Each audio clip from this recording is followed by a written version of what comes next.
Uma coisa importante que passou, eu não deixei de falar,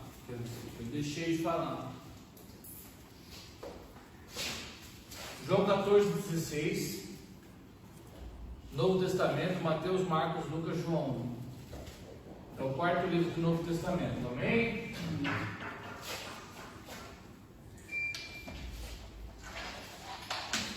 Eu vou deixar ele marcado aqui, porque é um texto importante, a gente tem usado ele como base. João 14, não. João 14,16. Nós lemos ele já. Lemos ou não lemos? Amém. Todos acharam? João 14,16. Quem pode ler?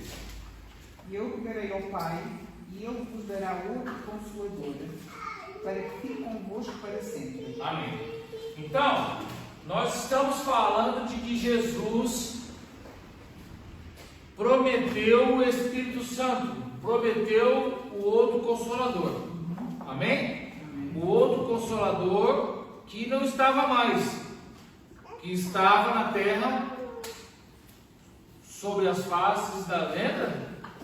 O Espírito do Senhor pairava sobre a face Da terra. das águas. Das águas. E aí depois Gênesis 1, Gênesis 2, Gênesis 3, Gênesis 3 aqui era do homem, Gênesis 4, Caim e Abel, amém? Gênesis 5, a descendência dos filhos de Caim, Abel, etc e tal. Gênesis 6, o Espírito Santo é retirado da terra. Lembra? Gênesis capítulo 6, versículo 3, não contenderei mais o Senhor com o meu Espírito por causa do homem. Então aí nós avançamos aqui, avançamos toda a Bíblia até João 14, 16, que Jesus diz: olha, eu vou clamar ao Pai pelo Consolador, eu vou rogar ao Pai para que nos envie o Consolador. Mas o que é interessante, porque nós aprendemos que o Espírito Santo, durante todo o Antigo Testamento, até Jesus ser revelado, ele vinha sobre as pessoas, lembra? Ele saiu em Gênesis 6 sobre a roda do trono. Então, de tempos em tempos, ele vinha na terra, enchia a pessoa fazia as obras que era necessário e ele saía. Vinha, enchia, saía, vinha, enchia, saía. Mas Jesus não queria que fosse assim. Porque se ele disse: olha, eu vou rogar ao Pai para que envie para vocês outro Consolador e que fique em vocês para sempre, ou seja, significa que ele não queria que permanecesse da forma como era antes. Amém ou não amém? Amém. Por quê?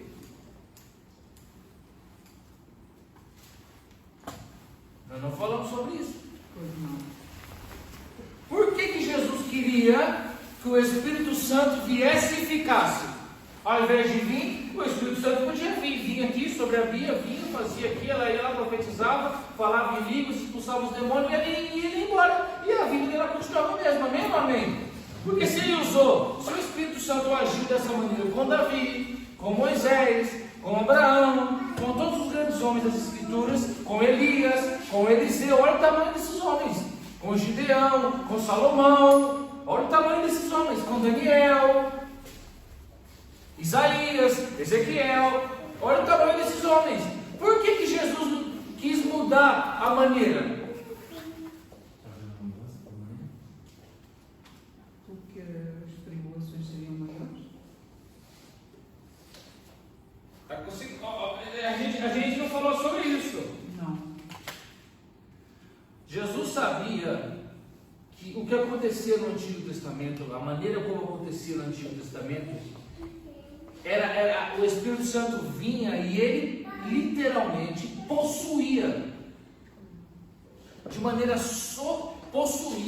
sobrenatural a mente do Espírito daquela pessoa. Olha aqui para mim, se ele dominava a mente da pessoa, aquela pessoa continuava com a mesma identidade? Não.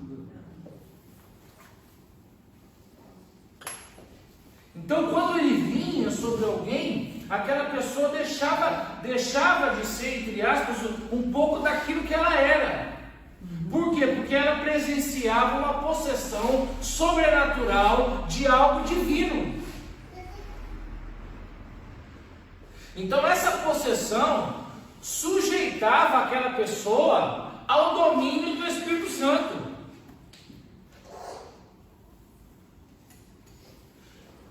E depois, quando o Espírito Santo ia embora, aquela pessoa continuava vazia. Ou seja, ela voltava a ser quem ela era. Também só era uma pessoa pontualmente. Sim, era uma pessoa de cada vez, muito bem lembrado. Era uma pessoa de cada vez. Então preste atenção, nós podemos ver isso depois. Quando o Espírito Santo vinha sobre Moisés, ele só ficava nele. Mas nenhuma outra pessoa no planeta possuía o Espírito Santo nela. Era uma de cada vez. Tanto é que depois nós vamos ver, podemos ver depois no outro dia, que quando reparte-se os 70 anciãos, levanta-se o sinédrio, o Espírito que estava em Moisés é dividido então para os 70. Então qual que era o grande problema? O grande problema é que a mesma pessoa que num determinado momento estava cheia do Espírito Santo, cheia de santidade, cheia de pensamentos de bem, de paz, no dia seguinte já estava totalmente entregue aos prazeres da carne. Como foi com Sansão, por exemplo. Sansão foi um péssimo exemplo. Porque num dia ele estava cheio do Espírito Santo realizando proezas. No outro estava dentro de um prostíbulo procurando prostitutas. Você lembra da história ou não lembra? Quem lembra? Mas nessa altura, pastor, as pessoas não tinham consciência do que era bem e mau? Tinham, só que elas tinham acesso ao Espírito Santo e ficavam cheias do Espírito Santo, ficavam cheias da presença, o sobrenatural de Deus, mas depois elas voltavam a ser como o homem do mundo, totalmente suscetível aos desejos da carne. Porque nós também somos suscetíveis aos desejos da carne, amém ou não? Amém? Só que muitas vezes, quando vamos ceder, o Espírito Santo diz: ei, não faça isso, não faça isso. Lá não tinha ninguém para contender. Ele ia e fazia, mesmo sabendo. Porque, olha aqui para mim, algumas pessoas pegam porque querem, mas nem sempre você pega porque quer. Às vezes você pega porque você erra o alvo. Está conseguindo compreender?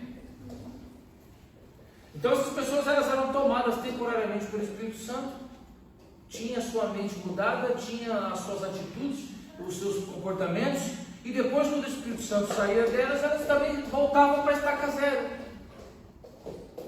Elas nunca evoluíam. Está conseguindo compreender? Então Jesus não queria que fosse assim. Pelo contrário, Jesus queria que o Espírito Santo viesse, os convencesse da justiça e do juízo e neles permanecesse, para que houvesse um aperfeiçoamento do Espírito, um aperfeiçoamento da alma, para que aquela pessoa crescesse, para que aquela pessoa evoluísse. Ele sabia que era isso que ele queria, só que para que isso pudesse acontecer, era necessário que ele fosse glorificado primeiro. Era necessário que um homem tivesse dentro dele a santidade e recebesse a santificação primeiro. Preste atenção. O Espírito Santo não ia vir sobre alguém, permanecer sobre esse alguém, primeiro se não tivesse uma santificação. O homem precisava ser santificado. A espécie humana, o ser humano, precisava primeiro ser santificado. E o que é a santificação? Já falei sobre isso aqui.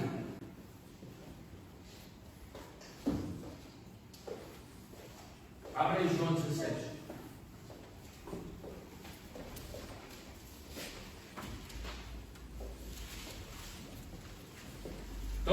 pegar, né?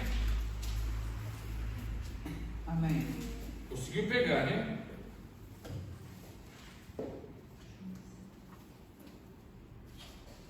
Todos acharam João 17? Olha o versículo 1. Olha que interessante. O João 17 é a oração de Cristo também. É a oração que Jesus faz. Ela é famosíssima. Depois de falar essas coisas, Jesus levantou os olhos aos céus e disse: Pai, é chegada a hora. Glorifica o teu filho. Ele sabia que era necessário ele ser glorificado primeiro.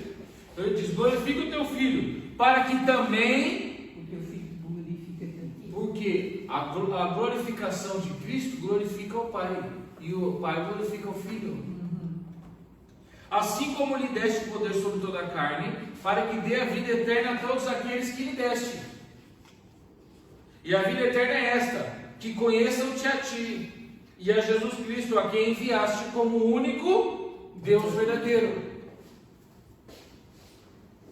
Eu te glorifiquei na terra. Olha só, eu glorifiquei o Senhor na terra. Então, eu te glorifico e o Senhor me glorifica. Só que o Senhor me glorifica na terra, mas eu glorifico no céu. Lembra que é sempre ao contrário? Agora, pois, ó Pai, glorifica-me junto de ti mesmo, com aquela glória que eu tinha contigo antes que o mundo existisse. Olha só, que Jesus já está provando para você que ele existia antes. Manifestei o teu nome aos homens que do mundo me deste, eram teus, e a este tu me destes, e guardaram a tua palavra. Agora já reconheceram que todas as coisas que me deste provêm de ti, porque as palavras que tu me deste, eles transmiti e eles receberam, e conheceram verdadeiramente que saí de ti, e creram que tu me enviaste. Eu rogo por eles, por nós. Não rogo pelo mundo. Olha só, olha aqui. Isso aqui é fantástico. A gente acha que Jesus faz tudo pelo mundo, mas Jesus não faz tudo pelo mundo. Deus ama o mundo, mas Ele só tem compromisso conosco. Olha lá, o versículo de cima: que conheceram verdadeiramente que Ele saiu de Deus e que creram que Ele é o Filho de Deus. E aí então depois você pode receber o clamor de Jesus pela tua vida. Não rogo pelo mundo, senão por aqueles que me deste. Todas as minhas coisas são tuas, e as tuas coisas são minhas, e neles sou glorificado. Eu não estou mais no mundo, mas eles estão no mundo, e eu vou para ti. Pai Santo, guarda no teu nome aqueles que tu me deste, para que eles sejam um, assim como nós.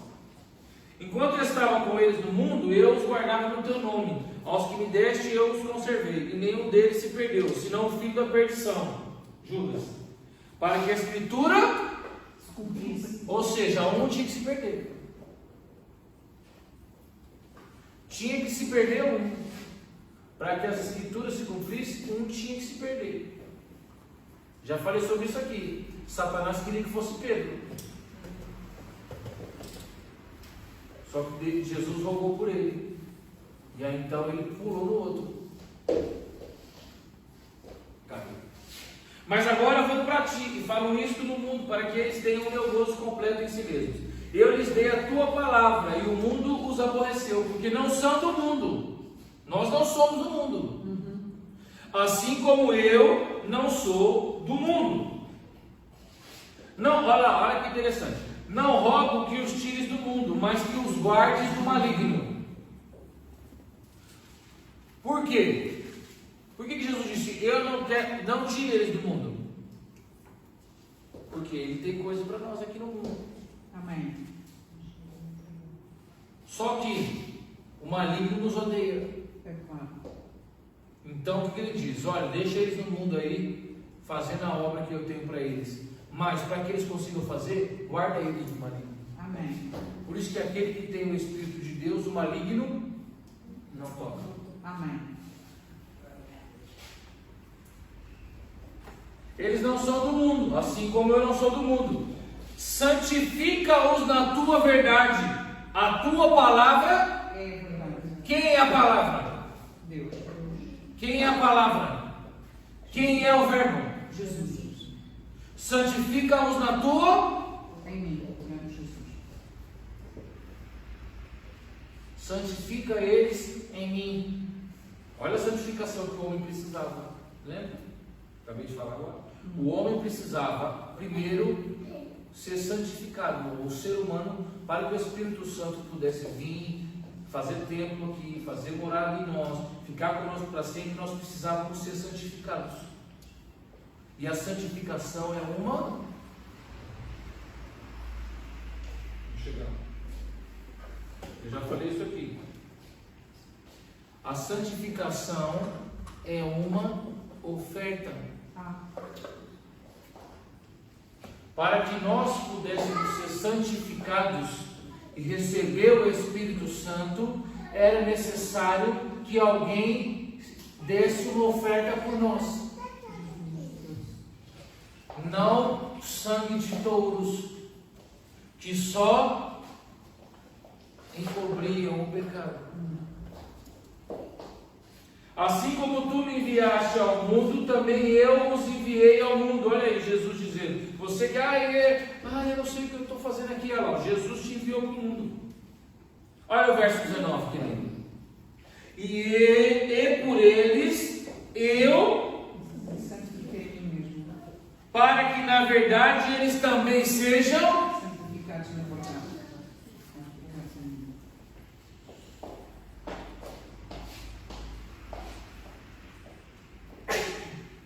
Olha que lindo, o verso 22. E a glória que tu me destes, eu dei para eles. A glória de Deus que estava em Jesus está nas tuas mãos.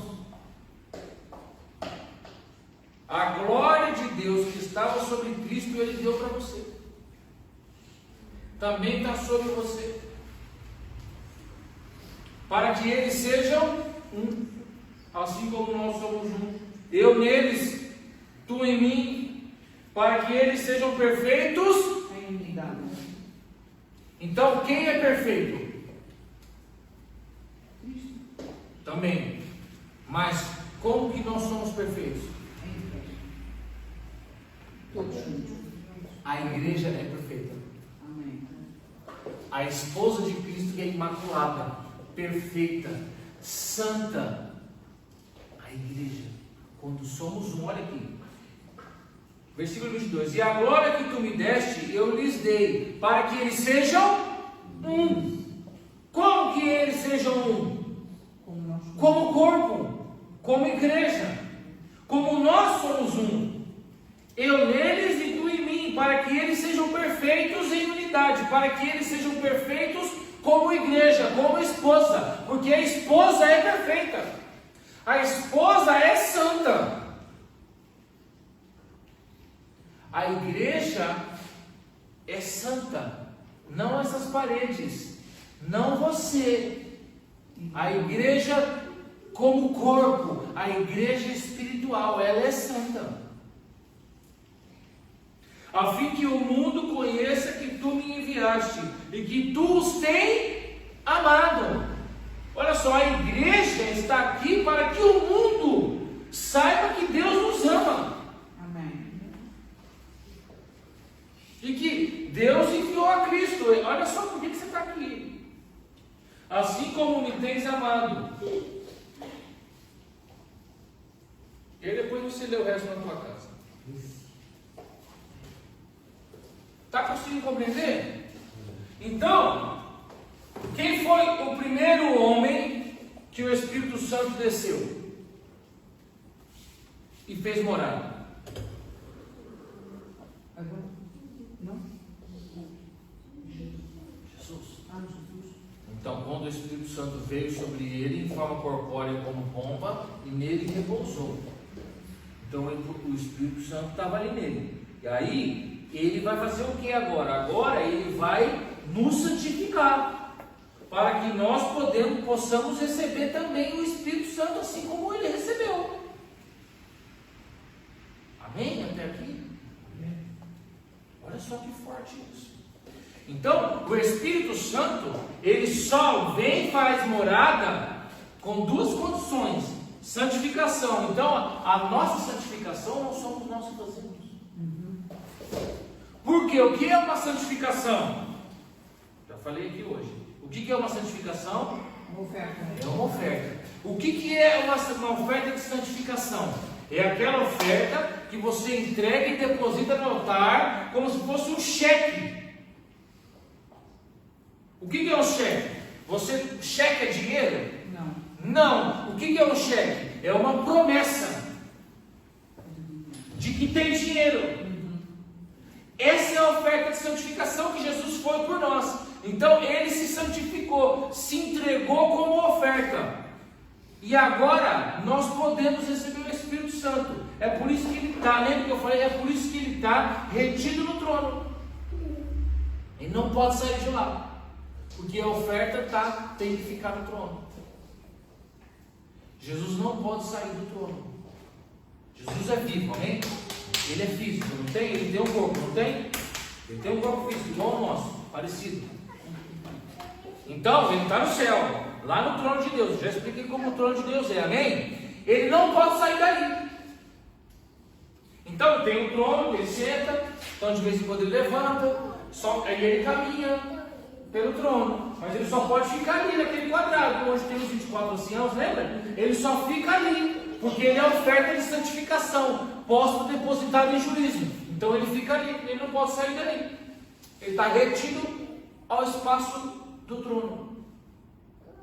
Por isso que ele caminha entre os castiçais. Quais são os castiçais? É a igreja. Então quando ele vai ver como está a igreja dele, ele vai entre os castiçais. Lembra que eu falei? Quando algo está na terra, algo não está no céu e vice-versa. A igreja está onde? Na terra. E qual que é a tipologia da igreja no céu? Os 7 castiçais do trono.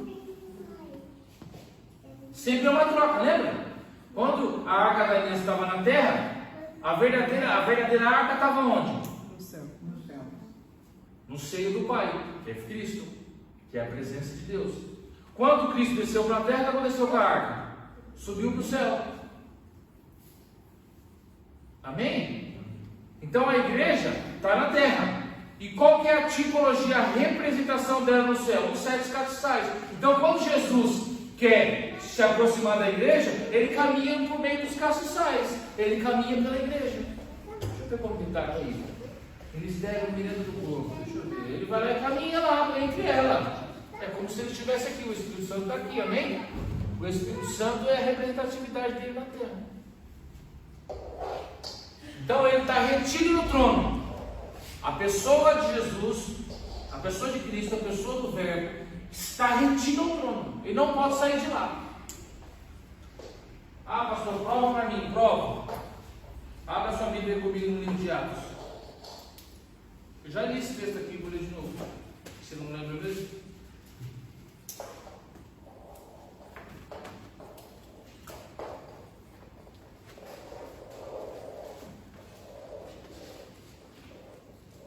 Atos capítulo 3. Amém? Até aqui, por enquanto? Amém. Então Jesus ele nos santificou. Quando você fala assim, Jesus foi oferta por mim, quem já disse isso? Foi mesmo. Mas ele foi uma oferta de santificação. E essa oferta fica retida do trono, ela não pode sair de lá. Ela fica retida no altar, ela não pode sair de lá. Porque ela é um cheque predatório. Olha só o que Jesus fez por você. Ele está limitado ao trono de Deus por sua causa. Porque ele decidiu ser uma oferta de santificação. Todos acharam Atos 3? Amém. Versículo 19. Arrependei-vos, pois, e convertei-vos, para que sejam apagados os vossos pecados, e para que venham assim os tempos do refrigério pela presença do Senhor, e Ele envie a Jesus Cristo, que já antes vos foi pregado, o qual convém que o céu retenha até os tempos da restauração de tudo, dos quais Deus falou pela boca de todos os seus santos profetas desde o princípio. Olha só. E ele enviou Jesus, que foi pregado, a quem convém que esteja retido. no céu?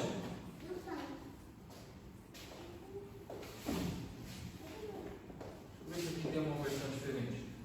Como está escrito na sua versão aí? Está escrito assim? Do jeito que eu li? Não? O meu me diz: o qual convém que o céu contenha até aos tempos da restauração de tudo. Tá. Também. Amém? Ou seja, Jesus está retido no trono. O céu está contendo ele, não pode sair de lá. Ah, Jesus está aqui. Não, não está não.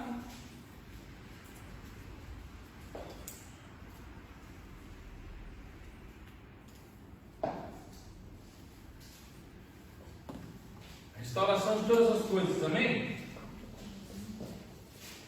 Então preste atenção. Então Jesus sabia disso tudo, então ele tinha que santificar-nos, para depois nós vivemos em santidade.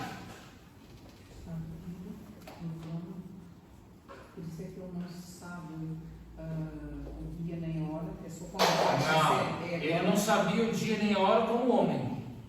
Ok. E Jesus era 100% homem e 100% Deus, amém?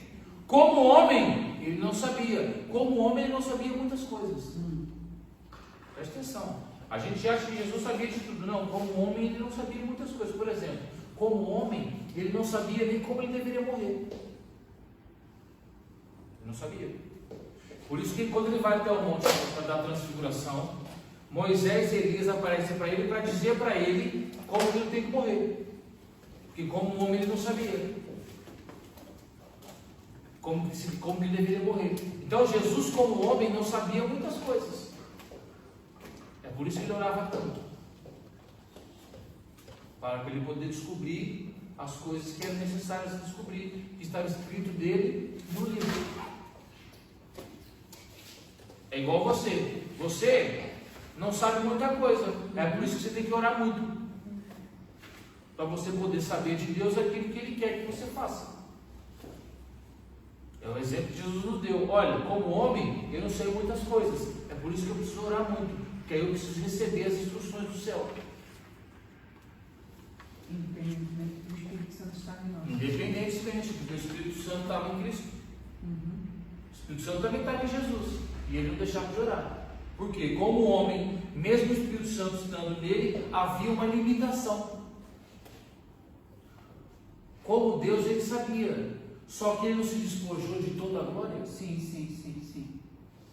E se revestiu da humanidade. Então, quando ele estava aqui como homem, ele não podia ser onisciente, ele não podia ser onipresente, ele não podia ser onipotente, ele não sabia todas as coisas. Então ele tinha que orar. Ele tinha que fazer aquilo que nós temos que fazer.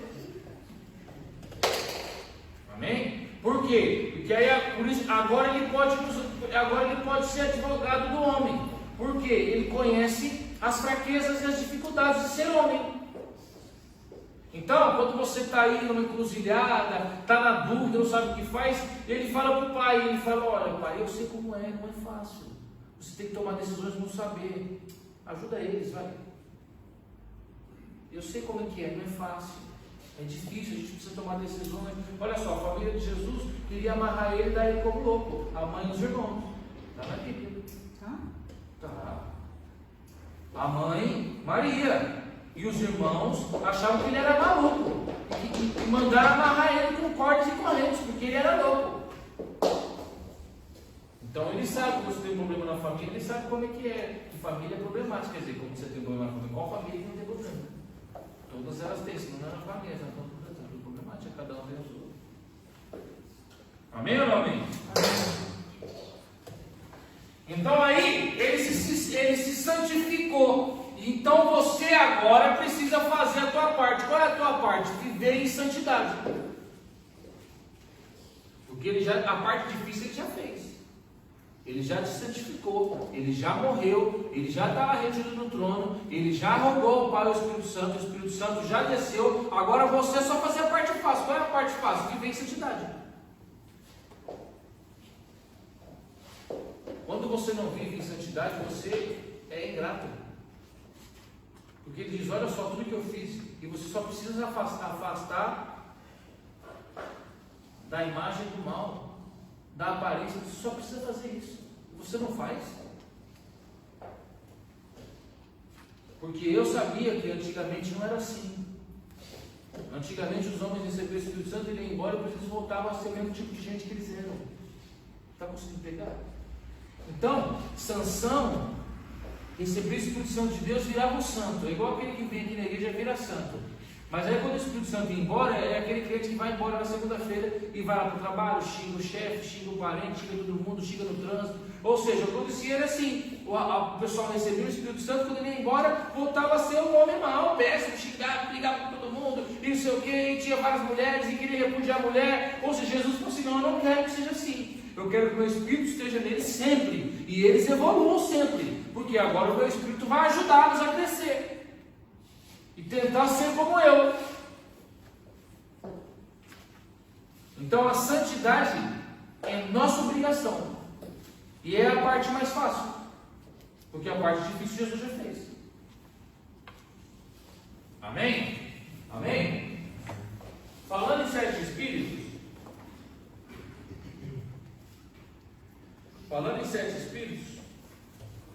abra sua Bíblia comigo lá em Apocalipse capítulo 1.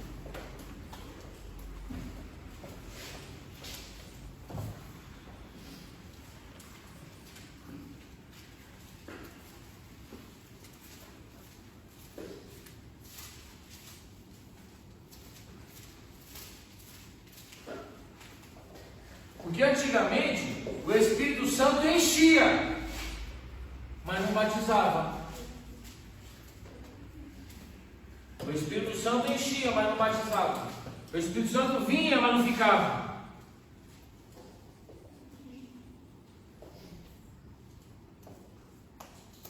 Até que ele vem sobre Cristo de maneira plena, em toda a tua plenitude. Ele vem sobre Jesus, fica nele os 7 Espíritos de Deus. Os 7 Espíritos de Deus, que é uma representação do Espírito Santo, está em Cristo agora e também está em você. Achou aí Apocalipse capítulo 1? Amém. 7 Espíritos? 7 Espíritos. Versículo 4. Versículo 3.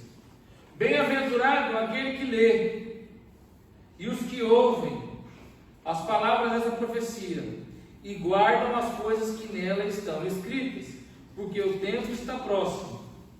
João, às 7 igrejas que estão na Ásia, graça e paz seja convosco, da parte daquele que é, que era e que há de vir, e da parte dos 7 Espíritos que estão diante do seu trono. Você quer ler a divindade toda aqui? A divindade toda aqui, reunida? Quer ver? Então, os 7 Espíritos, amém? É o Espírito Santo. Versículo 5. E da parte de Jesus Cristo, olha aí, Jesus Cristo, que é o Verbo, que é a fiel testemunha, o primogênito dentre os mortos, e o príncipe dos reis da terra, aquele que nos amou e em seu sangue nos lavou dos nossos pecados, e nos fez reis e sacerdotes para Deus e seu Pai. E ele seja, e a ele seja glória e poder para todo sempre. Aqui a divindade está toda aqui, nesses 3 versículos. Se tinha alguma dúvida de que Deus é 3. Então, os 7 Espíritos, que é o Espírito Santo, no versículo 4. O Verbo, que é o Filho, no versículo 5. E o Pai, no versículo 6, que é o Ancião de Dias. Mas quais são esses 7 Espíritos? Quais são os 7 Espíritos? Nós já sabemos que os 7 Espíritos é o Espírito Santo, amém? Amém. Mas ele se revela de 7 maneiras.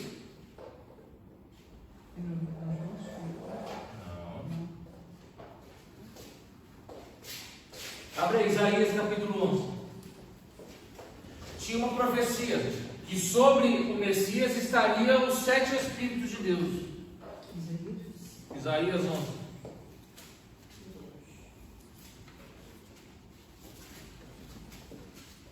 Você já leu esse texto aqui, só que você nem lembrava que era 7 Espíritos.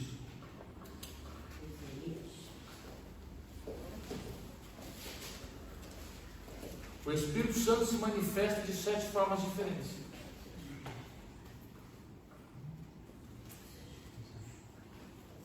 Assim como a igreja se manifesta de 7 formas diferentes. Quantas igrejas tem na Ásia? Certo. Cada uma dessas 7 igrejas da Ásia é uma igreja histórica. Amém? Ou seja, uma igreja que existiu naqueles tempos. Então existiam 7 igrejas plantadas naquele tempo. Ela é uma igreja histórica temporal, ou seja, cada uma delas é uma fase da igreja ao longo dos milênios, ao longo dos séculos. Amém? E ela também é um tipo de cada igreja que existe hoje. As 7 igrejas do Apocalipse, na verdade, se manifestam de 3 formas diferentes. Você conseguiu pegar o que eu estou dizendo? Então, tinham 7 igrejas da Ásia naquele tempo. Quando João escreveu, existiam 7 igrejas. Daquele tempo até hoje, existiam 7 tipos de igrejas diferentes durante o tempo. Então, a primeira igreja, durante, 300 anos, a igreja foi daquele jeito, conforme a igreja X. Depois, durante 200 anos, a igreja foi igual à igreja Y no mundo. E hoje existem 7 tipos daquelas igrejas, das igrejas de hoje. Consegui ser claro? Então, por exemplo, você pega a igreja de Sardes. Amém? Por exemplo. Ou seja, é como se fosse uma referência. Ou seja, as igrejas de antigamente é como se fosse a referência das igrejas de agora. Ou as igrejas são referência das igrejas de antigamente. Não, é assim, que nem por exemplo. Então existia lá uma igreja em Sardes, amém? Deixa eu pegar esse daqui que é mais fácil, para a gente não estragar isso. Não vou entrar muito nesse ponto, porque isso já é escatologia, então depois a gente não sai daqui. Então, existia uma igreja chamada Sardes, amém? Sardes. Lá, quando João escreveu o Apocalipse em, 80 a.C., depois de Cristo. Desceu. Então existia uma igreja. Então ele escreveu para essa igreja. Ele disse: assim diz o anjo, escreve para a igreja de Sardes. Então cada igreja tem uma qualidade, algumas 3 qualidades, 3 defeitos, 3 recompensas. Amém? Então ele escreveu para a igreja de Sardes, que existia lá nessa época. Amém? Então esse é um tipo da igreja. Essa é um. Só que Sardes também representa um período da igreja do Senhor durante a história da humanidade. Então, durante o que? As qualidades dela e os defeitos dela representaram durante, um exemplo, tá? 200 anos, um exemplo, entre 1100 até 1300, a igreja no mundo era representada por essas qualidades e defeitos de Sardes. Amém? Então, aqui já não é mais aqui. Já não está mais falando daquela Sardes, porque aqui, essa Sardes já foi destruída, já não existe mais. Porque já se passou mais de 1000 anos. Só que as qualidades e os defeitos eram a principal maneira da igreja conduzir a fé. Na maioria dos casos, a igreja católica, muitas vezes o protestante, quando começa a reforma protestante, amém? E essa igreja também, 3, Sardes, pode, por exemplo, as mesmas qualidades e defeitos, um exemplo, da Igreja Assembleia de Deus dos dias de hoje. A Assembleia de Deus, de Lisboa, tem as mesmas qualidades e defeitos que essas todas. Olha o tamanho da potência da palavra de Deus. Ela alcança tempos diferentes, circunstâncias diferentes. Quer ver? Abre lá, filho. Está com uma cara de Isaías 11. Oi? Isaías 11. Não. Marca Isaías aí com a folhinha, ou então com a sua fitinha de cetim, vai lá para o Apocalipse. É por isso que eu não gosto de falar. Não gosto de falar, porque aí depois não vou deixar que você fique aí cheio de dúvida. Amém ou amém? Vai explicar para o irmão, ou vai explicar para o irmão Guilherme que não veio na aula o que eu falei hoje, não vai entender nada, vai fazer uma salada na cabeça dele, na tua. Aí você vai falar, eu pergunto para o pastor. Não entendi, Fernando. Apocalipse ainda, imagina. Sei lá, abre aí no capítulo 3. Olha que a gente está falando de Sardes, vamos falar de Sardes.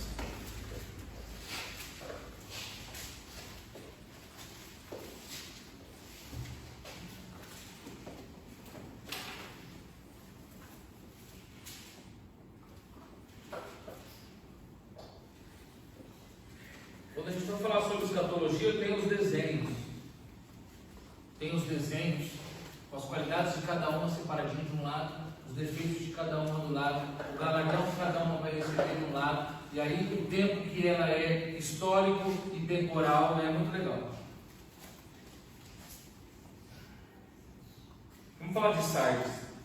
Então, presta atenção. Escreve ao anjo da igreja que está em Sardes. Está falando para quem? Sardes. Amém? Essa de Sardo. Sardes? Sardes. Então ele está escrevendo aqui, amém? João está escrevendo aqui para Sardes 1. Só que ele também está escrevendo para 2 e ele também está escrevendo para 3.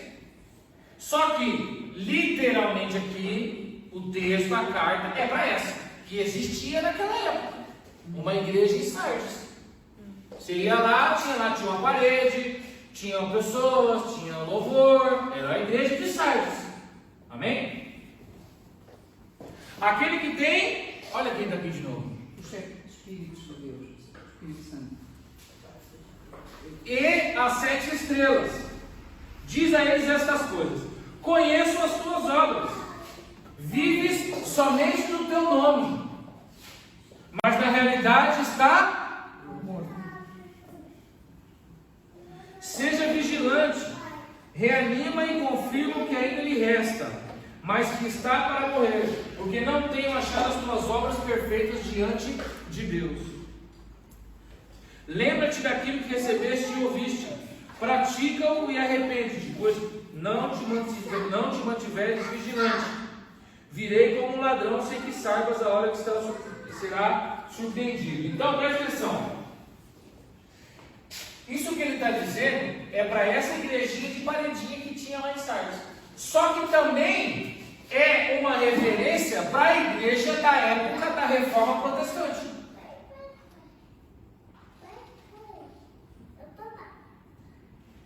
Que por algum acaso não foi nada perto disso. Lutero, lembra? Quem lembra? Sim.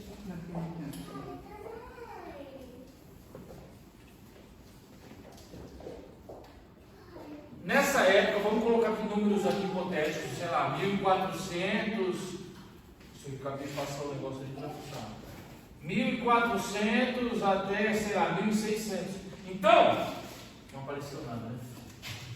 1400 até 1600. Um exemplo, tá? Então, essa carta, ela serve tanto para Sardes, lá daquela época, a igrejinha de 4 paredes, 20 pessoazinhas lá sentadinha, como também serve para a igreja da época da Reforma Protestante. Por quê? A igreja da época da Reforma Protestante também tem as mesmas qualidades e defeitos que essa daqui tinha. Então a carta é temporal. Ela é temporal. Ela é histórica, pontual, digamos assim. Ela é histórica, atemporal. E ela é histórica porque pode ter uma Assembleia de Deus lá, não sei, em Moçambique, lá no Brasil, Assembleia de Deus, Ministério Fogo e Unção, lá, que também tem as mesmas qualidades e defeitos que essas duas. Então, as bênçãos As maldições dessa aqui São as mesmas. é a mesma dessa e a mesma dessa.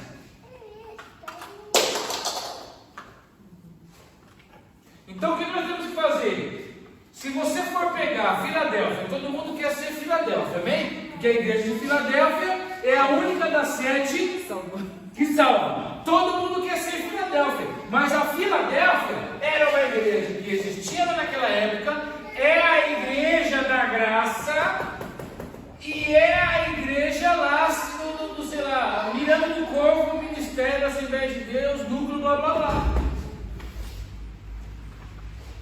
Então, o que nós, como igreja, temos que fazer? Temos que tentar ser Filadélfia. Porque ela existiu pontualmente, ela existiu durante um período, e ela pode ser você, pode ser a tua igreja, pode ser a igreja do teu vizinho, pode ser a igreja do teu colega.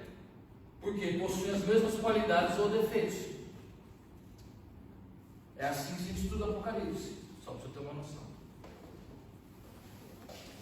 Amém? Amém. Então isso aqui é a beleza do Apocalipse. Então quando você vai ler, por exemplo, se você for pegar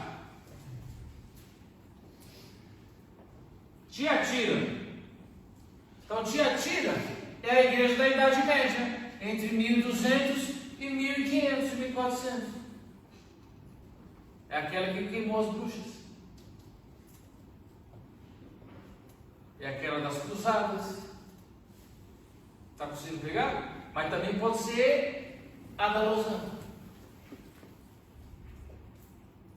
Como também era aquela que existia em Tiatira, do lado de Sardes, que era uma outra cidadezinha. Amém até aqui? Amém. Amém. Posso pular? Isso aqui é curso de escatologia, outro dia eu falo sobre isso.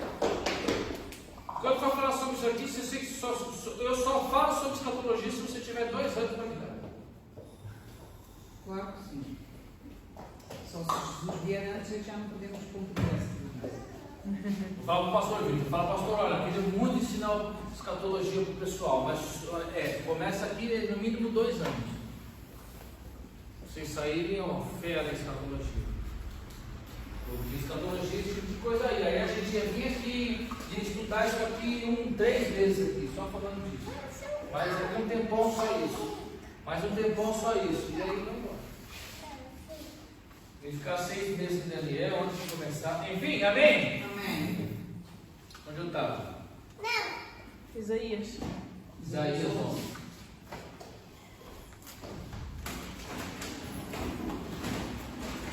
Quem pode ler aí para mim? Versículo 1, 2 e 3.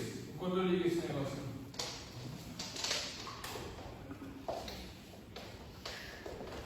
Um de cada vez. Porque brotará um rebento do tronco de Jessé, e das suas raízes o renovo frutificará. E repousará sobre ele o Espírito do Senhor, o Espírito de sabedoria e de inteligência, e o Espírito de conselho e de fortaleza, e o Espírito de conhecimento e de temor do Senhor. E deleitar-se-á no temor do Senhor, e não julgará segundo a vista dos seus olhos, nem repreenderá segundo o ouvir dos seus ouvidos. Vamos contar? Porque brotará um rebento do tronco de Jessé. Quem que é esse rebento? E das suas raízes um renovo frutificará, e repousará sobre ele O Espírito Santo do Senhor. o Espírito do Senhor, o Espírito de sabedoria, o Espírito de entendimento, 2, o Espírito de conselho, 3, o Espírito de fortaleza, 4, o Espírito de conhecimento 5, e o Espírito de temor. 6. 7.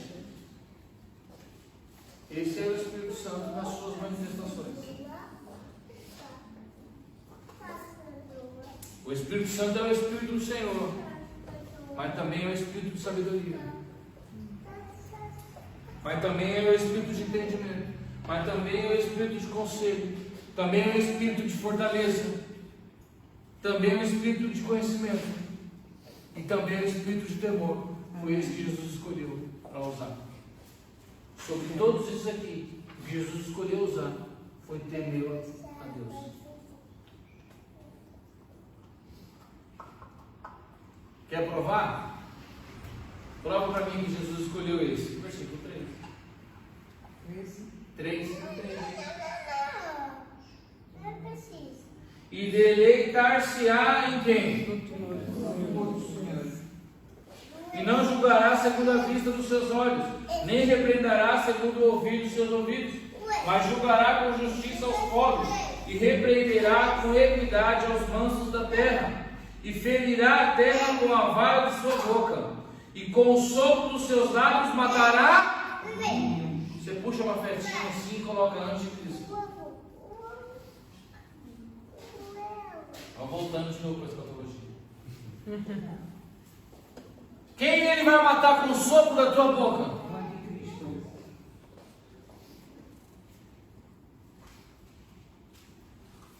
Eu vou te mostrar só um, tá? Eu tenho marcado aqui. Todas as referências onde aparece Jesus com esse espírito, um desses espíritos aqui. Vou mostrar só um. Vamos ver. Abre lá. Lucas capítulo 1, versículo 35.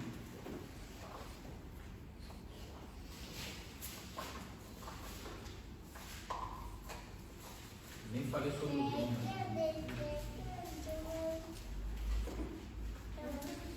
35 ou 35?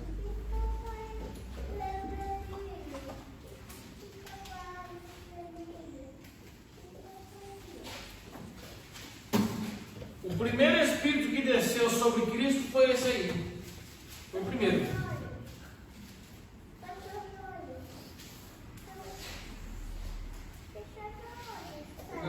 Esse aqui está muito fácil. Vai abrindo aí.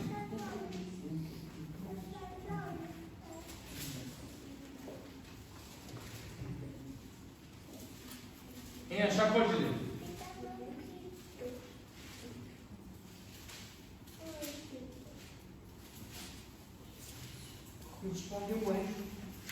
E respondendo o anjo, disse-lhe: será sobre ti o Espírito Santo, e a virtude do Altíssimo te cobrirá com a sua sombra. Pelo que também o Santo que de ti há de nascer será chamado Filho de Deus. Então, o primeiro que desceu sobre ele, o Espírito do Senhor, que é o primeiro que estava lá em Isaías 11. Vamos ler mais um? Só mais um. Lucas capítulo 2, passa para frente. Versículo 40. Capítulo 2, versículo 40.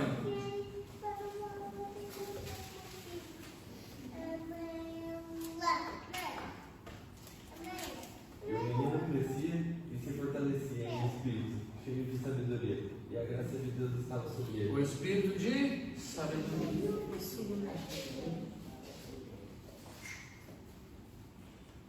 Então, todas as manifestações do Espírito Santo você vai ver nele. As 7 manifestações do Espírito Santo. E o que eu quero dizer com isso tudo? Que Jesus queria isso tudo em você. Por isso que ele lá, no verso 14 de João, no capítulo 14 de João, no versículo 16, ele diz: e eu rogarei ao Pai, Vamos ter um novo Consolador. Por quê? Ele sabia que nós precisaríamos disso tudo. Amém ou não amém? Amém. Eu nem falei de dom ainda.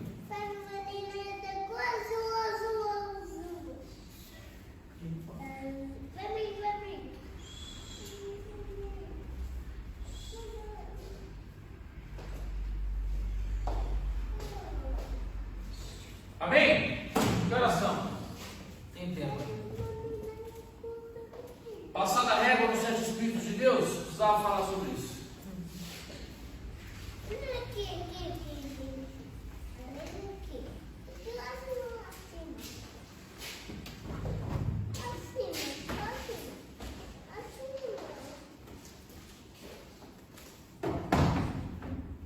Meus irmãos, a gente vai ter que levantar uma oferta aí para a gente poder conseguir aquele quadro lá com a China. Só uma pessoa aí, né? Amém. 2,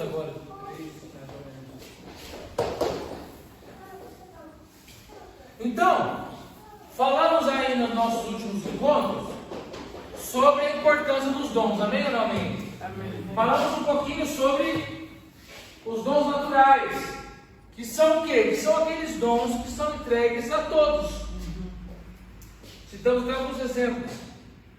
Alguém aqui tem dúvida que a Beyoncé tem um dom para música? Não, ela tem, ela recebeu um dom para cantar. E tem para fazer carne de boca alentejada. Carne de boca alentejada. O Rubem para tocar viola, não era? Guitarra, não era? Não, né? Então falamos sobre os dons naturais que Deus entrega aos homens e que estão intrinsecamente ligados à sua personalidade. Estão ligados às habilidades que você desenvolve e desempenha durante a vida. De repente, para mim, por exemplo, conseguir cantar uma música no tom é terrível. Para uma outra pessoa é muito simples. Por quê? Porque ela já tem isso dentro de si. Ela já recebeu isso de Deus, como Deus dá para todos os homens. Amém? Amém. Falamos também um pouco sobre os dons espirituais, que são diferentes. Os dons espirituais são aqueles que vão vir pela capacidade do Espírito Santo para o indivíduo realizar aquilo que é para proveito da igreja como um todo. Então, são dons espirituais. Lembra que eu falei que você está na terra por um motivo? Sim, um propósito. Você lembra da oração de Jesus em João 17? Não peço que os tire do mundo, mas que os livre do maligno. Por quê? Porque tem algo que ele precisa de você aqui ainda. Então, para isso, ele te deu um dom, te deu um propósito primeiro. E para que o seu propósito tivesse um pouquinho mais de facilidade para ele então te deu dons. Porque o seu propósito está ligado com os seus dons, porque o dom vai te dar uma capacidade extra para cumprir o teu propósito. Amém? Então esses dons espirituais são quando você pega esses dons naturais e traz eles para o reino e coloca-os à disposição do reino. Aí Deus se alegra, que a Beyoncé colocou o dom que ela teve de música em disposição do reino. Não, porque ela não canta para o reino, ela canta para ela, para o mundo, enfim. Amém? Então ela só tem um dom natural. Então o dom espiritual é a soma do dom natural aplicado para o reino, a serviço do reino. Então, para você descobrir o teu propósito, começa a olhar para aquilo que você faz bem, aquilo que você tem dom, aquilo que você tem habilidade para fazer, porque logo você vai descobrir como aplicar isso para o reino e vai descobrir os seus dons espirituais. Aí é mais fácil com os seus dons espirituais você descobrir qual é o seu propósito. Ah, pastor, será que o meu propósito é pregar? Você tem o dom da palavra? Você tem o dom para estudar, para guardar, para ler? Você gosta de ler? Olha aqui para mim. Você nunca vai ser um bom pregador se você não gosta de ler. Você não vai ser. Não esquece, não é o teu chamado, não é esse. Eu gosto de ler, eu leio muito, eu gosto de estudar, eu gosto.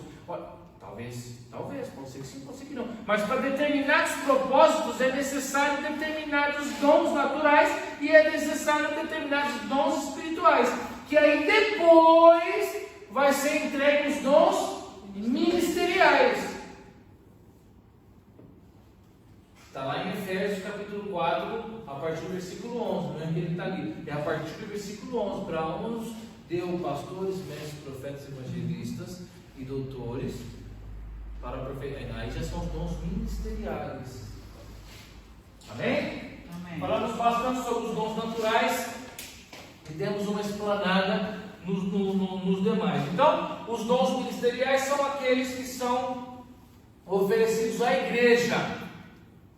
Então, um evangelista, ele é oferecido para a igreja. Então, que nem, por exemplo, a igreja, independente da denominação. Então, vamos imaginar, porque a gente pensa muito pequeno. A gente acha que quando a gente fala igreja, é o núcleo Assembleia de Deus Miranda Pombal. Ou então, não, pensa maior, então tá bom, então vamos pensar maior, é o núcleo Assembleia de Deus de Coimbra. Não, pensa mais, aumenta mais. É o núcleo Assembleia de Deus, então de todo Portugal. Não, pensa mais. Então toda a convenção evangélica de Portugal. Não, aumenta mais. Está conseguindo entender? Por quê? Deus não está preso a essas coisas medíocres humanas. Deus está preocupado em converter Portugal inteiro. Amém. Então, eu preciso de um evangelista em Miranda do Corvo. Não interessa se vai ficar aqui, se vai ficar na igreja do lado, se vai pegar na praça, não interessa. Então ele entrega evangelistas, pastores, mestres, apóstolos, profetas, para o corpo como um todo, ou seja, o corpo é toda a igreja. Nós só somos divididos assim, aí a gente estava lá em cima, né? Convenção Evangélica Portuguesa. Aí a gente só vai diminuindo, ao contrário do que eu disse, porque para poder ter uma organização. Mas isso é coisa humana. Isso é coisa humana. Porque, para falar a verdade, nós tínhamos que ser tudo uma coisa só. É uma igreja só. Por questões humanas. Tem a Assembleia de Deus, tem a Batista, tem o Presbiteriano, tem o... por questões humanas. Amém? Por quê? Um pastor é pastor. Na Assembleia de Deus, na Batista, na Presbiteriana, seja lá qual for. Ele tem um ofício que está ligado a um dom espiritual, que está ligado a um dom natural. Ele cuida de pessoas. E para cuidar, você não precisa ser da Presbiteriana ou da... Não, você só cuida. Amém? Então os dons ministeriais são entregues para a igreja como um todo. Olha, eu sou bem livre em relação a isso. A placas de igreja, denominações, essas coisas, para mim isso não significa absolutamente nada. Eu posso vir aqui e congregar. É que aqui a gente é um pouco mais restrito. Mas eu lembro que lá no Brasil, uma igreja igual a Miranda do Corvo tem umas 10 igrejas. Se for uma igreja em uma cidade igual a Coimbra, deve ter umas 300. Então eu lembro que a gente fazia muito isso. Então às vezes eu falava para a pessoa, não, você viu aqui uma igreja, às vezes a gente via no YouTube assim, sabe? Um culto aqui na igreja XPTO, muito legal, vamos lá? Vamos. E a gente ia. Às vezes não íamos nem no nosso culto na nossa igreja. Domingo de manhã, não, vamos lá visitar a igreja X, vamos. E nem queria nem saber se era pentecostal, se era batista, não queria nem saber. Por quê? A gente tem que estar liberto dessas coisas, de mas é pentecostal, mas é Assembleia de Deus, mas não. O corpo de Cristo é um só. E ele é santo, e ele é perfeito, e ele é imaculado, porque é a igreja. Mas o pastor estava fidelizado no meio. Claro. Na igreja. Sim. Ele estava debaixo da autoridade pastoral de uma pessoa, debaixo da autoridade espiritual da mesma pessoa. Meu dízimo era só naquela congregação, porque era onde eu era alimentado. Porque o dízimo, olha aqui para mim, o dízimo você tem que entregar onde você é alimentado. Era isso que eu ia perguntar. Você nunca pode entregar o seu dízimo onde você não é alimentado. Você nunca, olha para mim, nunca vai pegar o seu dízimo. A gente faz isso, eu conheço um monte. Não, porque eu faço parte daqui de Miranda, mas meu dízimo eu dou lá para o Coimbra. Não faça isso, você não é alimentado lá. Mas eu gosto de dar na... Tem gente que faz isso, eu gosto de dar na sede. Entrego lá porque o pastor, qual é o nome dele? Nem sei o nome. O João Pedro, né? Sim. Não, porque o João Pedro que está comigo na caminhada há muitos anos, eu gosto de entregar na mão dele. Você não sabe nada de Bíblia. Volta para a escola. Senta e vem aprender. Porque você entrega o seu dízimo onde você é alimentado. Você vai lá, o que você faz? Já que você gosta do pastor João Pedro, e ele é bênção, amém, glória a Deus pela vida dele, amém. Você dá uma bela de uma oferta toda vez que você for lá. Exato. Se você dizima 100 euros por mês, quando você for lá, você dá uma oferta de 200. porque você preza por ele, porque você gosta muito da domingo. Mas o seu dízimo é aqui que você tem que dar.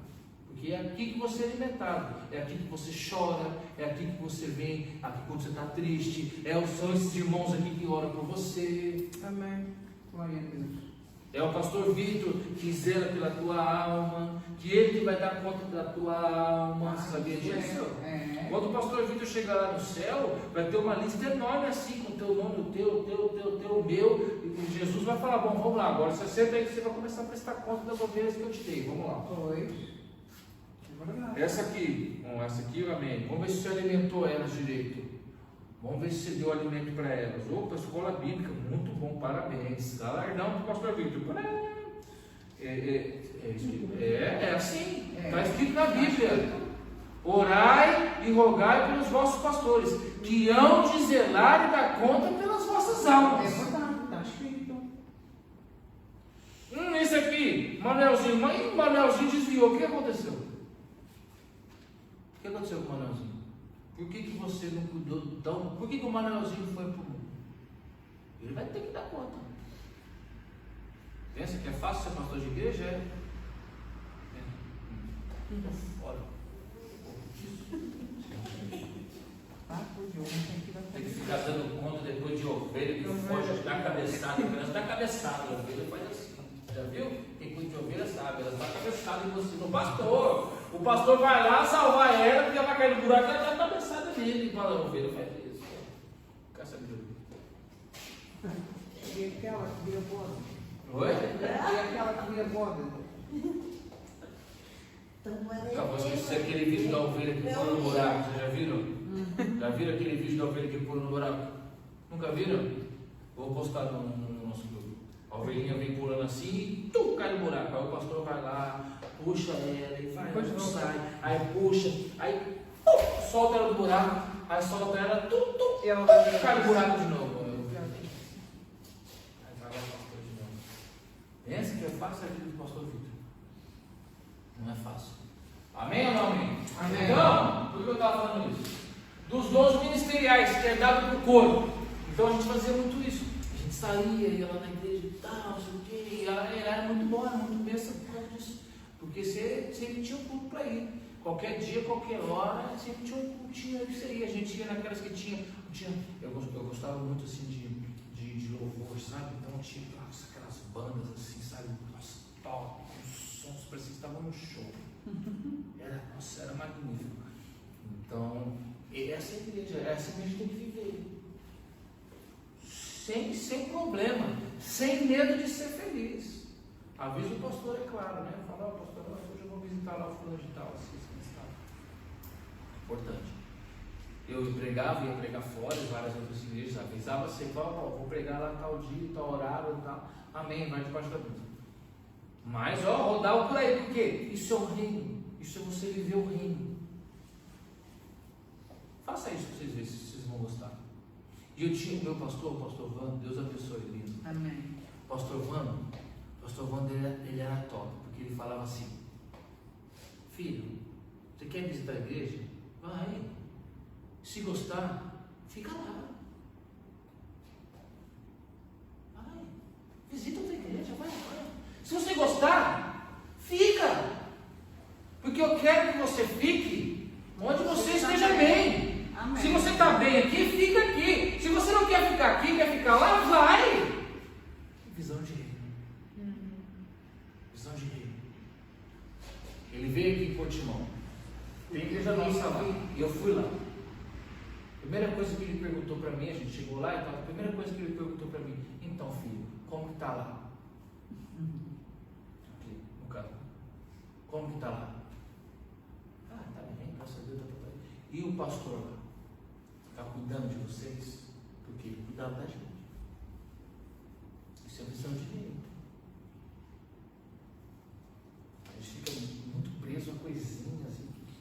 Não fique preso. Você tem que ter maturidade espiritual suficiente para decidir onde você quer ficar. E ele, nós ficamos lá 3 anos. E ele falava isso e eu nunca troquei. Mesmo sofrendo, porque eu sofria lá, sentado no banco 3 anos sentado. Fiquei lá.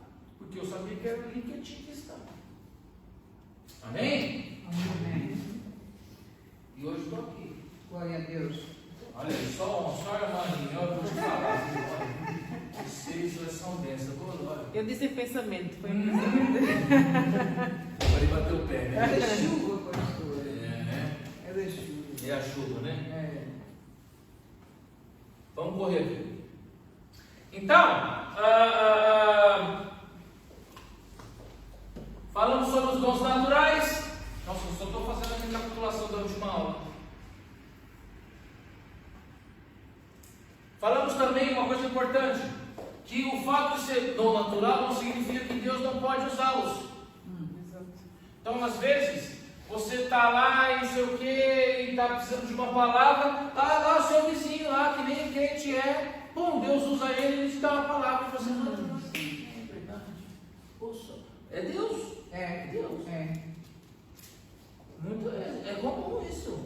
É comum isso. Você precisa de uma palavra e alguém do mundo vai lá e às vezes até está meio zonzo, meio bêbado, solta uma palavra e você, é verdade, olha só. É Deus. Deus usa os dons de todo mundo. Deus não está limitado a nada. Eu tenho uma amiga, pastor, que é católica. Cada vez que eu telefono e falo com ela, ainda aconteceu isto hoje. Cada vez que eu falo com ela profetiza. Você está trazendo para o lado bom da força. Ela fala. Ela está do lado ruim da força, ele está trazendo para o lado bom. Ele está trazendo para o lado bom. Porque ela tem dons. Você já percebeu que Deus tem muito para usar essa mulher, mas ela só está perdida. Já disse a ela. Ela está com a cabeça no buraco. Tem que trazê-la para cá. E é normal, porque Deus não está limitado a isso. A gente que acha que Deus está limitado a crente, a pastor, não, só vai me dar uma palavra o pastor. Só vai me dar uma palavra no culto de ensino, não vou porque não tem palavra, então nada. Culto de oração eu não vou, porque eu preciso ouvir uma palavra. Ei, você pode vir aqui, não ouvir nada, não falar nada com ninguém, Deus fala diretamente no teu coração. Sem ninguém falar nada. Porque Deus não está limitado a essas coisas.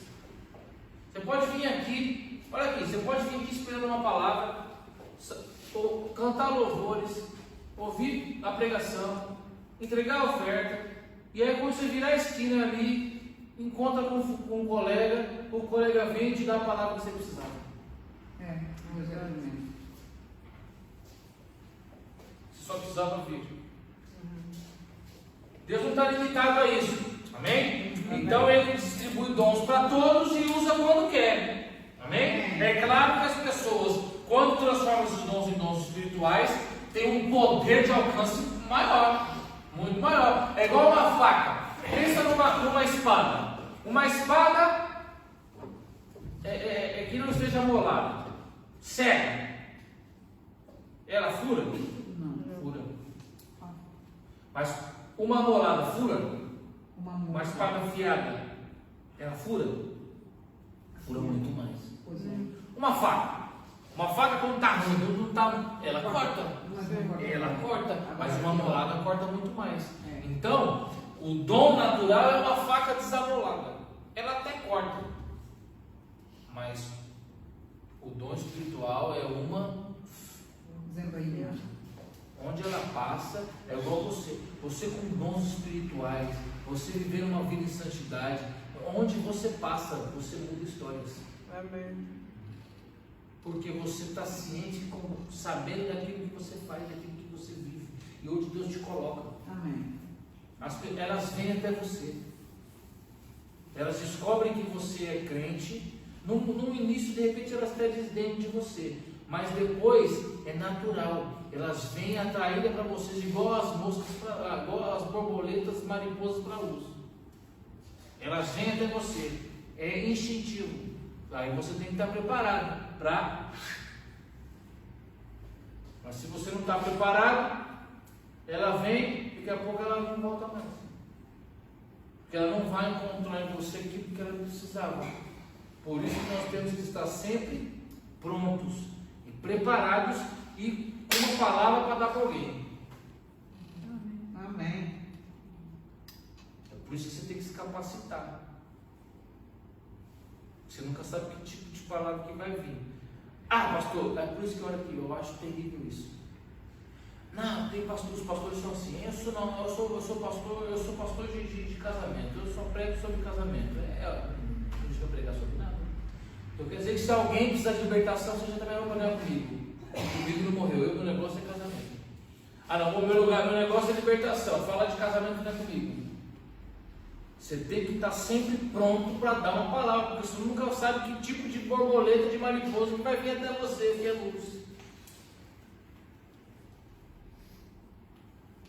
Se vier um drogado para falar com você, você tem que ter uma palavra para ele. Se vier um homossexual para falar com você, você tem que ter uma palavra para ele. Se vier um desses aí cheio de demônio que tem aqui, que tira quebranto, caraças, você tem que dar uma palavra para ele. Porque tem pessoal vem com jeito de quebranto, eles são cheios de demônio. Quebranto, são cheios de demônio. Eles vêm falar com você, você tira eles, vieram comigo. Oh, mas você é pastor, que legal. E você tira quebranto, só na Bíblia, só se for. Tá doido? Quebranto é demônio. Claro. Tem que estar preparado. Ainda mais assim, em países assim, em regiões assim, muito católicos, sabe? Muito católicos. É muita idolatria, é muito demônio. Você não quer saber, não? Você acha que a Fátima vai liberar os fiéis e súditos dela para você? Vai. Diz que ela cria essas coisas, entendeu? Ela cria essas coisas. As pessoas ficaram presas. Ah, mas eu faço bem. Faz bem não. Faz bem não. Você está no lado ruim da força. Está trabalhando com o demônio aí, Beelzebul, rei das moscas, e é isso que você está trabalhando. Converse com esse pessoal do quebranto para você ver. Eles têm visão, eles veem espíritos, ele tenta tudo funcionar. Feitiçaria. Ele tem lá umas dessas quaisquer. E eles veem espírito, eles veem as coisas tudo. Essas coisas que está pendurado aqui, tem muito, né? Essas velhinhas na rua, acesa, nas casas. Sim. Aquilo ali sempre tem um demônio ali. Sempre. Quando você passar lá, você repreende o nome de Jesus. Amém. Sempre. Repreende o nome de Jesus, porque aquilo ali é um altar de idolatria. Agora já não há tanto. Aqui em Miranda tem um monte, eu passo aí por aí caminhando. Mas assim? Sim, a gente passa por aí aprendendo tudo. Não, já não há tantos assim? Não. Se você virar aqui à esquerdinha, tem um. Tem na rua da casa da irmã. Tem um monte.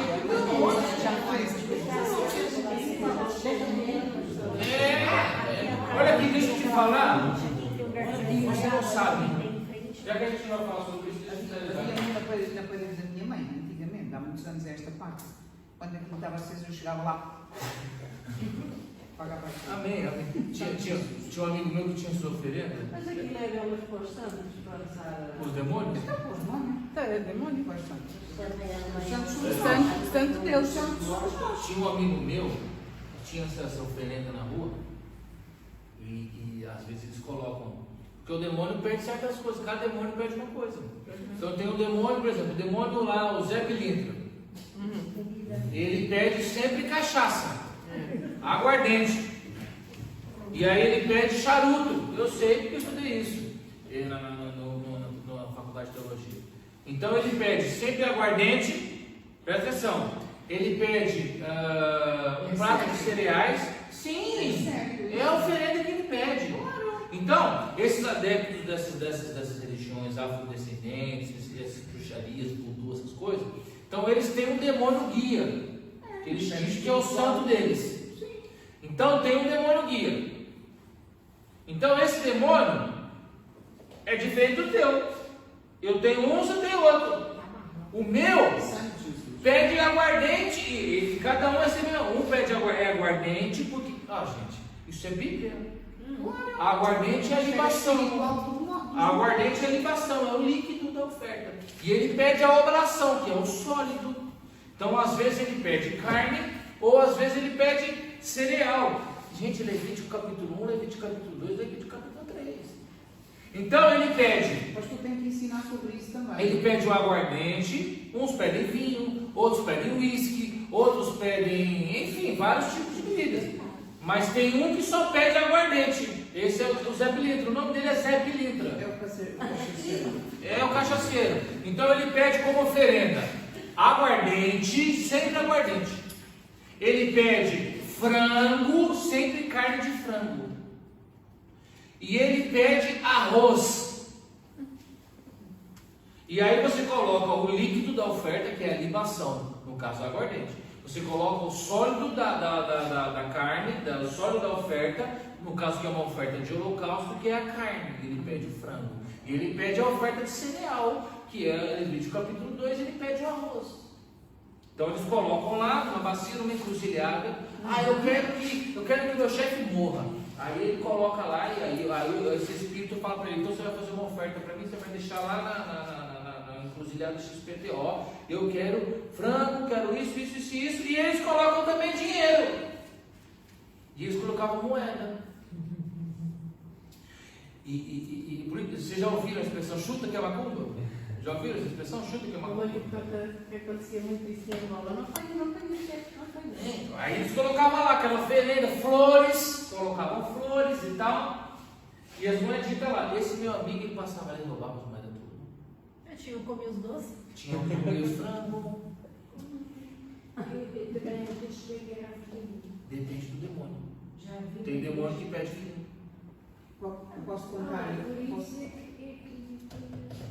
Cada demônio pede uma coisa. Então a oferenda, quando você vai fazer uma oferenda, você não faz o que você quer. Você faz o que o demônio pede. Porque senão ele não entrega aquilo que você quer. É uma oferta. E você reclama quando a gente faz o levantamento de oferta aqui. Olha o que os filhos das trevas fazem.